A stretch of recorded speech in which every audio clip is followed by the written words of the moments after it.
So hello everyone, welcome back to another video. তো কথা বলবো আজ টেক্কা বলে ছবিটাকে নিয়ে, যেটা রিসেন্ট টাইমে মুক্তি পেয়েছে। এবং এই ছবিটাতে আমরা দেব এবং সৃজিত মুখার্জি যে জুটিটাকে আমরা দুর্গাপুজোর সময় ইন্ডিভিজুয়ালি যখনই আসতে দেখেছি, তাদেরকে ভালো বিজনেস করতে দেখেছি। তো এই বছরে তারা একসাথে এসছে, তো এক্সপেকটেশন কি ঠিকঠাক ফুলফিল করতে পারলো, এটাই হচ্ছে বড় কোশ্চেন। টেক্কার যদি মূল প্লট বা স্টোরি লাইন নিয়ে যদি কথা বলি, তো এখানে বিশেষত তাদের প্রোডাকশন হাউস থেকে বা ম্যানেজমেন্ট থেকে এই জিনিসটা জানিয়ে দেওয়া হয়েছে যে টেক্কার যে টুইস্ট অ্যান্ড টার্ন এবং যে প্লটগুলো, সেগুলো সম্বন্ধিত ব্যাপারে বিশেষতভাবে আলোচনা না করতে। ট্রেলারে যতটুকু দেখানো হয়েছে সেই অনুযায়ী যতটুকু আমি বুঝতে পেরেছি, সেই অনুযায়ী আমি স্টোরি লাইনটা বা প্লটটা কথা বলবো। এর বেশি তোমাদেরকে জানতে হলে তোমাদেরকে অবশ্যই সিনেমা লেগে সিনেমাটা দেখতে হবে।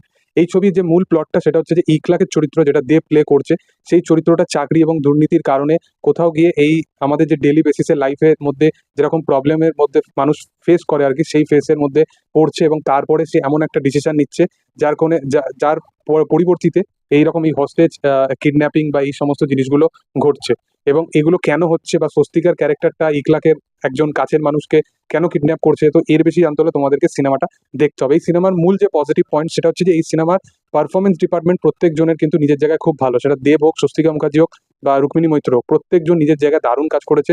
বিশেষত দেবকে এখানে দারুণভাবে ইউজ করেছে সৃজিত মুখার্জি। তাকে যেভাবে প্রেজেন্ট করেছে বড় স্ক্রিনে, সেরকমভাবে আই ডোন্ট থিঙ্ক কেউ এরকম এত বড় লেভেলে প্রেজেন্ট করতে পেরেছে। কারণ অভিনয় যে সত্তাটা, সেই ভাগটায় কিন্তু দেব এখানে দারুণ কাজ করেছে। এবং এর সাথে সাথে বিশেষত দেব এখানে সত্যি কথা বলতে শো স্টপার, মানে সে স্ক্রিম করছে। সে যখন সৃজিত মুখার্জি যখন কোনো ডায়লগ লেগে, তো তার যে একটা পার্সোনাল যে একটা হিউমার থাকে, যেটা একটা ডার্ক কমেডিও বলতে পারো, সেখানে সে গালাগালিগুলো সেই ক্যারেক্টারটার মধ্যে সেই জিনিসগুলোকে ইনবিল্ট বানিয়ে দেওয়া, বা সেই ক্যারেক্টারের মধ্যে আহ, একটা ভেতরে একটা এমন একটা পার্সন আছে যে সেই যাকে কিডন্যাপ করছে তার সাথে তার একটা কেমিস্ট্রি হয়ে আসছে। তো সেই কেমিস্ট্রিটাকে দারুণভাবে বিল্ড আপ দেওয়া। তো এই জিনিসগুলো, ছোট ছোট জিনিসগুলো ব্যাপকভাবে ছবির মধ্যে রাখা হয়েছে।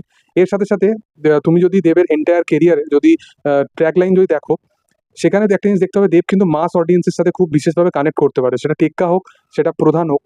খাদান আমি এই কারণে বলছি না, কারণ প্রথম কথা হচ্ছে যে কমার্শিয়াল মানে যে মাস অডিয়েন্সের সাথে কানেক্ট, সেটা নয়। মানে একটা চাকরি, দুর্নীতি, এই সমস্ত জিনিসগুলো, বা যদি তোমরা প্রধানের ক্ষেত্রেও দেখো, সেখানেও একটা সোশ্যাল মেসেজ দেওয়ার প্রচেষ্টা করা হয়েছিল কাছের মানুষের ক্ষেত্রে। তো এই মেসেজগুলো কোথাও গিয়ে প্রতিনিয়ত মানুষের জীবনের যে মাস অডিয়েন্স আছে, তাদের সাথে কিন্তু বিশেষভাবে কানেক্ট করে। সেই কারণে দেবের একটা নিউট্রাল যে অডিয়েন্স আছে, যারা তাকে পছন্দ করে, তারা এর সাথে সাথে এই অভিনয়টাও পাবে। সেই কারণে তাদের জন্য তো টেক্কা বিশালভাবে ওয়ার্ক করবে। এর সাথে সাথে রুক্মিণী মৈত্র ক্যারেক্টারটাকে যেরকম র ভাবে প্রেজেন্ট করা হয়েছে, দেবকে যেরকমভাবে প্রেজেন্ট করা হয়েছে, তার ক্যারেক্টারটাকেও দারুণভাবে প্রেজেন্ট করা হয়েছে। এবং প্রত্যেকটা ক্যারেক্টারের মধ্যে একটা ডেপথ বা একটা স্টোরি লাইন অবশ্যই দেখানো হয়েছে, যেটা কিন্তু দেখতে বেশ ভালো লাগছে। ছবির মিউজিক বেশ ভালো, এবং বেশ ইমোশনাল পোর্শনগুলোতে ছবির মিউজিককে ব্যবহার করা হয়েছে। মানে বিশেষত তাসের দেশে যখন গানটা হবে, সেই গানটার সময় এই ছবিটার যে মানে প্লট বা বিষয়বস্তুটাকে আরো ইনহ্যান্স করে দিতে পারে। এর সাথে সাথে এখানে আরিয়ান বা তার সাথে যে ছিল, যে বাঘা যতীনে অলরেডি অ্যাক্ট্রেসের ক্যারেক্টার প্লে করছে, তার নাম মেবি তৃষিতা বা ঈশা হবে। তো তাদের দুজনের পারফরমেন্স কিন্তু নিজের জায়গায় বেশ ভালো। এবং ছবির মধ্যে যে হিউমার বা যে এরকম তোমরা যদি গালাগালি, এই জিনিসগুলো তো আমার কাছে খুব নর্মাল। তো আমি এগুলো নিয়ে বিশেষভাবে আলোচনা করতে যাই না, কারণ আমি মনে করি যে কোনো কন্টেন্টের ডিমান্ড যদি সেই জিনিসটা হয়, তাহলে অবশ্যই রাখা উচিত। সেটা এ সার্টিফাইড হোক বা ইউএ সার্টিফাইড হোক, সেটা আলাদা ব্যাপার।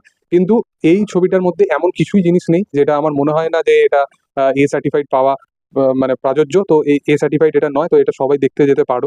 এটা হচ্ছে প্রথম কথা। এবং পরবর্তী যেটা কথা বলবো, সেটা হচ্ছে হিউমারটাকে দারুণভাবে দেবের ক্যারেক্টারটার সাথে ইউজ করা হয়েছে, এবং এর সাথে সাথে পরাণ বন্দ্যোপাধ্যায়ের ক্যারেক্টারটার মধ্যেও দারুণভাবে ইউজ করা হয়েছে, যেটা কিন্তু দেখতে বেশ ভালো লাগে। এর সাথে সাথে এখানে টোটা রায়চৌধুরী বা অন্যান্য আরো ক্যারেক্টার আমরা দেখতে পাচ্ছি, যেগুলোর আহ, যদি বলতে পারো ইম্প্যাক্টটা স্টোরির মধ্যে খুব ভালোভাবে রাখা হয়েছে, কিন্তু সিনেমার মধ্যে খুব বিশেষভাবে এক্সিস্টিং করে না। এবং এই ছবির স্ক্রিন প্লে বা ছবির যে প্লট অ্যান্ড টুইস্ট আছে, যেটার কারণে অডিয়েন্সের মেন দেখতে যাবে, সেটা কিন্তু ক্লাইম্যাক্সের যে টাইমটা, সেটা কিন্তু দারুণভাবে ওয়ার্ক করে। বা ইন্টারভেল ব্লক থেকে শুরু করে যেরকমভাবে বিল্ড আপ নেয় ধীরে ধীরে ছবিটা, সেটা কিন্তু দেখতে বেশ ভালো লাগে। ছবির মূল যে নেগেটিভ পয়েন্টটা, সেটা হচ্ছে যে এই ছবির যেটা মেন এথিক্স ছিল, সেটা হচ্ছে টুইস্ট অ্যান্ড টার্ন।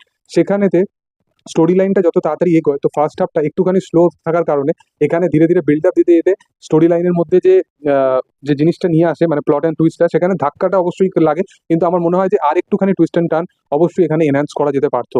অবশ্যই একটা জিনিস মেনশন করতে ভুলবো না, এখানে যে কমান্ডোর বা যে হস্টেজের মধ্যে যে অ্যাটাকিং যে পোর্শনগুলোকে রাখা হয়েছে, সেটার মধ্যে যে এত রিয়েলিস্টিক ওয়েতে জিনিসগুলোকে শ্যুট করা হয়েছে, তো ভিজুয়াল এফেক্টস বা ট্রিটমেন্টটা সেখানে কিন্তু দুর্দান্ত এই ছবি।